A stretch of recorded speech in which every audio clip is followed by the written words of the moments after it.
My mother burned all my books because she wants me to be a beauty queen and not a nerdy loser. But what I told her made her freeze in shock.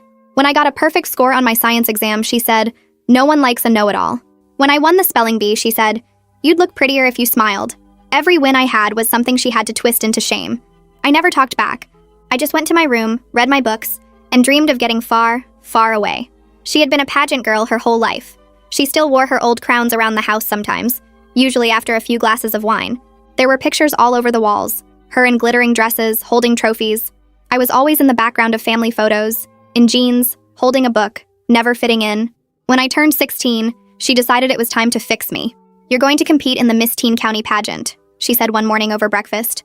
I laughed because I thought she was joking. She wasn't. "Mom, I don't want to," I said. "You'll thank me one day. No one respects a girl who hides in fiction," she snapped. I tried to reason with her, telling her about the summer program I got accepted into for advanced biology. She waved the letter in the air, tore it in half, and said, "Nobody wants to date a lab rat." That was the first time I felt real hate toward her. Still, I stayed quiet. I thought if I just ignored the pageant thing, she'd forget. But she didn't.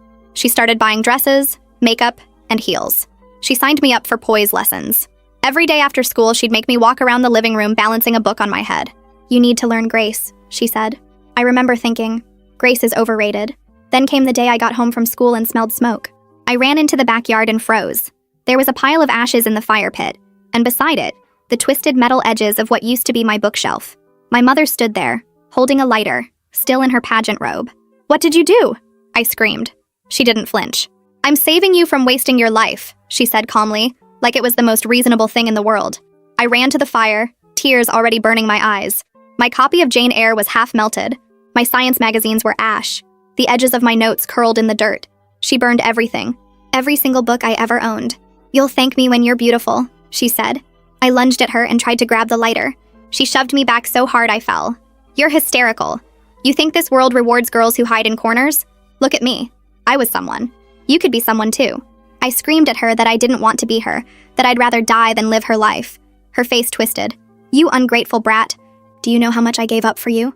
I could have been Miss State if I hadn't gotten pregnant. I'll never forget that moment." Her voice cracked, and for a second, I thought she was going to cry. But she didn't. She just stared at me with disgust. That night, I slept on the floor because the smell of burnt paper filled my room. The next morning, she acted like nothing happened.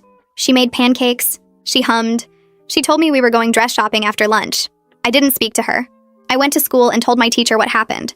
She called the counselor. The counselor called my mom. My mom came in smiling like she was being interviewed. She said, "Teenage dramatics. You know how they are."